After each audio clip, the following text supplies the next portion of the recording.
Et bonjour et bienvenue dans cette nouvelle vidéo de l'atelier dédié au court-métrage.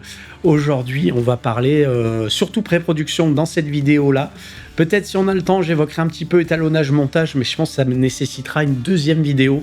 D'ailleurs, merci pour les retours de mon dernier court-métrage Division 0,2. Franchement, c'est bien, il y a eu plein de commentaires, un petit peu de vues sympas, je crois qu'on est autour de 700 à l'heure actuelle.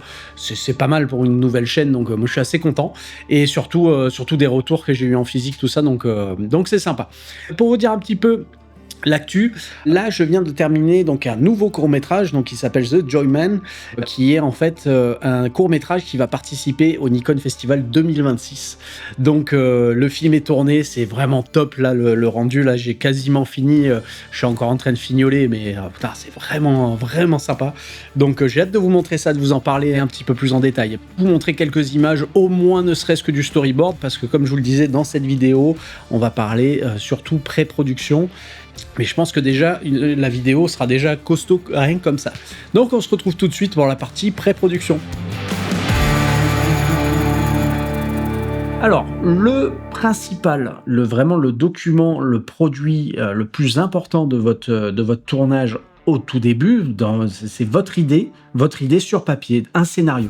Donc votre idée peut être produite donc par vous-même, par exemple scénariste ou producteur ou même réalisateur. Ça n'a pas d'importance.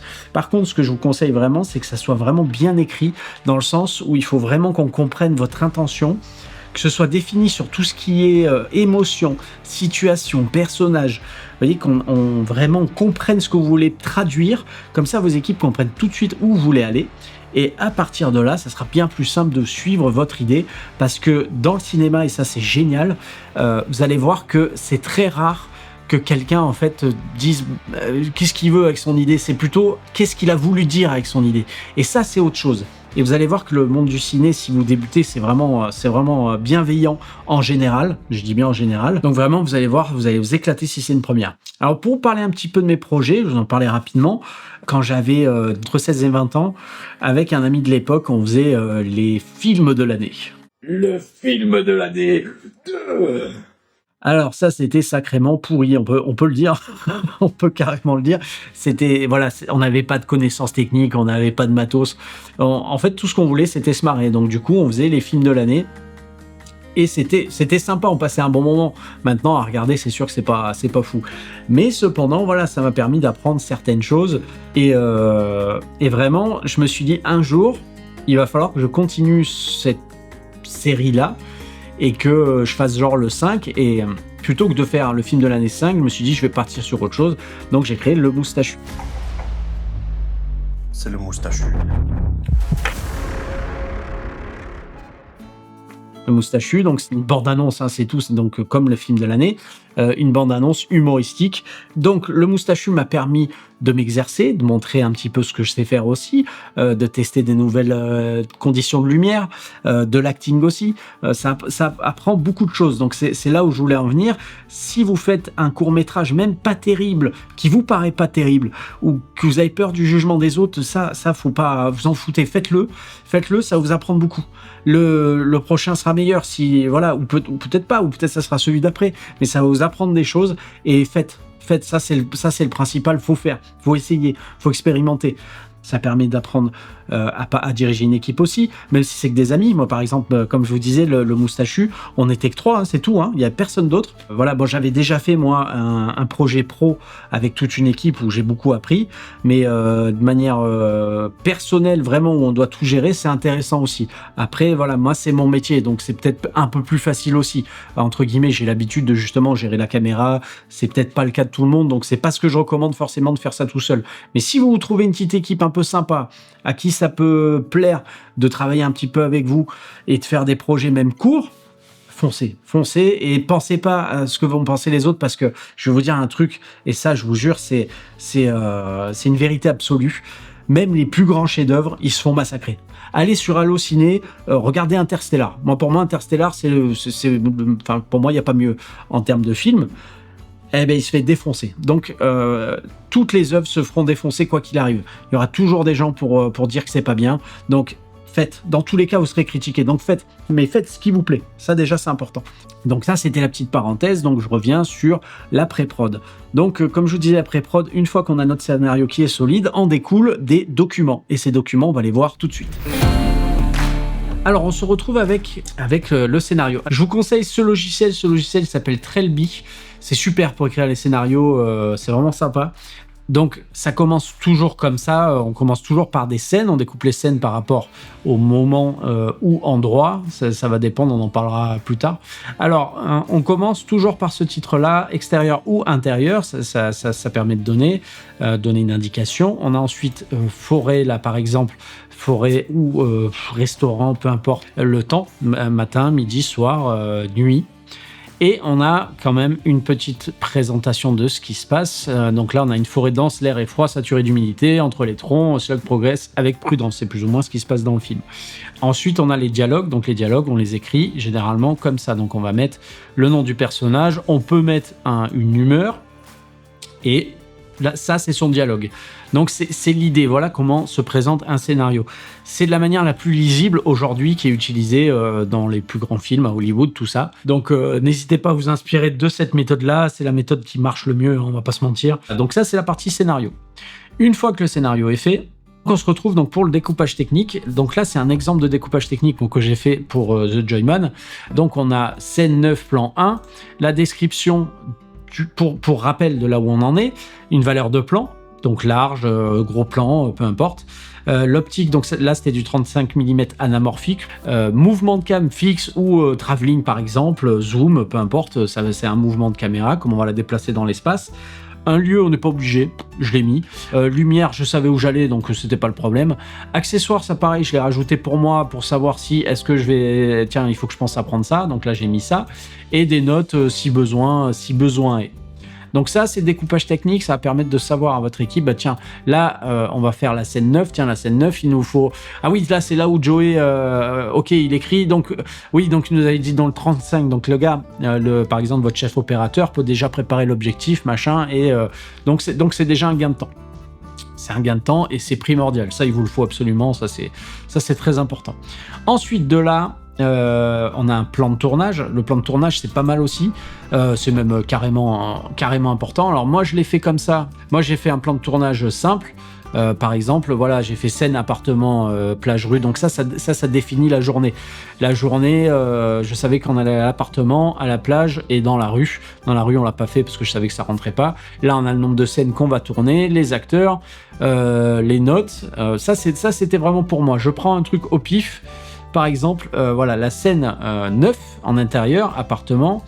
Donc là, ça reprend un petit peu les données finalement du découpage technique, mais plus simple. C'est-à-dire qu'à 11h30, j'ai 30 minutes je m'étais calculé 30 minutes de temps pour faire cette scène.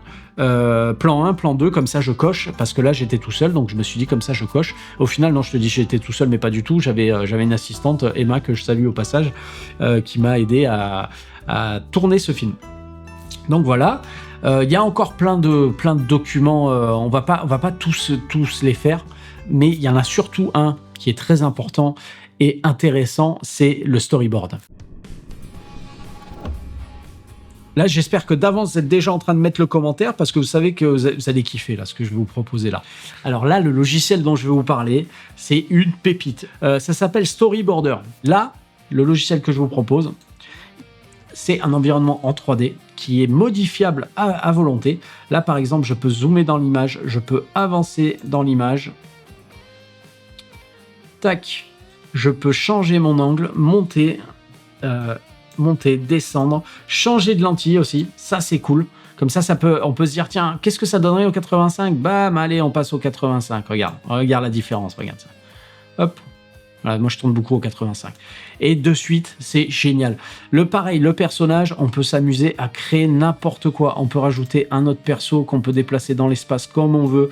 Il y a des positions qui sont préenregistrées. Regarde là. Waouh, regarde comme c'est mignon ça. Oui. Regarde, c'est complètement logique. regarde, hop là, petit travelling, regarde. Oh là, tu kiffes. Là, je sais que tu kiffes.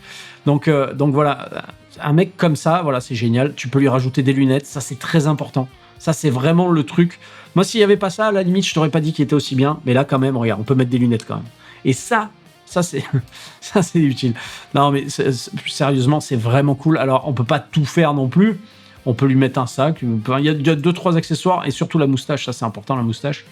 Tu vois, pour le moustachu, tu vois, j'étais obligé de travailler avec ça. Voilà. Là, on a une belle moustache. On sait qu'on peut avancer. Voilà. N'importe quoi.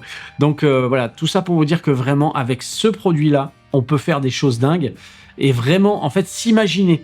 Là, je prends l'exemple de Division 0,2, ça c'est le storyboard de Division 0,2. Je savais qu'à la base je voulais un plan drone, un petit peu sympa en ouverture et je savais pas trop comment le faire. Est-ce que je pars de haut? Je dis ah bah tiens, j'ai fait des tests, donc j'ai foutu un pauvre arbre là, par là, et c'est pas mal. Donc ensuite je me suis dit je vais faire progresser le personnage. Alors j'ai pas fait tout à fait ça finalement, mais ça m'a permis de m'imaginer surtout ce plan-là. Ce plan-là je l'ai fait exactement comme ça, comme vous voyez à l'écran. J'ai reproduit cet angle-là dans l'autre sens, mais j'ai reproduit cet angle-là, alors dans l'autre sens parce que ça dépendait de la lumière. Exactement ce plan-là, un tout petit peu moins zoomé, mais il y a exactement ce plan-là, pareil, pas dans ce sens-là par rapport à la lumière, mais on y est complètement.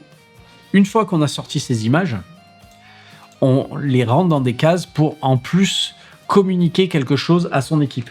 C'est un genre de découpage technique, mais plus simple. On a le même principe, hein, c'est le 7 plan 1, on a la focale, on a l'action. Ça ressemble à un découpage technique en moins précis et plus visuel. Donc là, vraiment, on sait où on va. Et moi, j'adore faire des storyboards. Je trouve ça super. C'est vraiment la bande dessinée de votre film. On a ensuite donc, comme je disais, tableau des prises qui peut être intéressant aussi. Tableau des prises, c'est pour l'assistant réel qui va juste valider prise bonne, prise pas bonne, savoir où on en est un petit peu. Après, ça, c'est pour le dérochage. Vous pouvez éventuellement faire un mood board, un calendrier de tournage, pourquoi pas. Mais dans l'idée, déjà, si vous avez ces docs-là, vous avez déjà de quoi tourner un court-métrage de manière correcte. Et de toute façon, chacun va mettre un petit peu sa pierre à l'édifice. Donc déjà, vous avez de quoi faire. Donc on va parler maintenant de tout ce qui est casting et recrutement. Donc pour mon dernier projet The Joyman, j'ai directement contacté au début des actrices qui étaient dans mon secteur et qui postulaient directement sur le Nikon. Mais il y a des sites spécialisés. Vous pouvez poster des annonces. Moi, ça a bien marché les annonces. J'ai posté les annonces donc sur Facebook directement sur des groupes dédiés et j'ai demandé qu'on partage un petit peu. J'ai eu énormément de réponses. Donc là-dedans, on a envie de prendre tout le monde, mais après, il faut choisir. Donc voilà, pour la vidéo d'aujourd'hui, je pense que c'est déjà pas mal. Donc pour l'instant, on va couper là. Je vous fais une autre vidéo sur le montage ciné et l'étalonnage. Pourquoi pas un peu mixage son. On va aller plus vraiment sur DaVinci Resolve. Je vous parlerai certainement d'un plugin vraiment sympa aussi que j'ai découvert qui s'appelle Dehancer. On va traiter un petit peu de manière large le sujet. Donc voilà, merci d'avoir regardé cette vidéo jusqu'au bout et puis on se retrouve pour la prochaine vidéo qui va arriver d'ici peu. Merci à vous, à bientôt.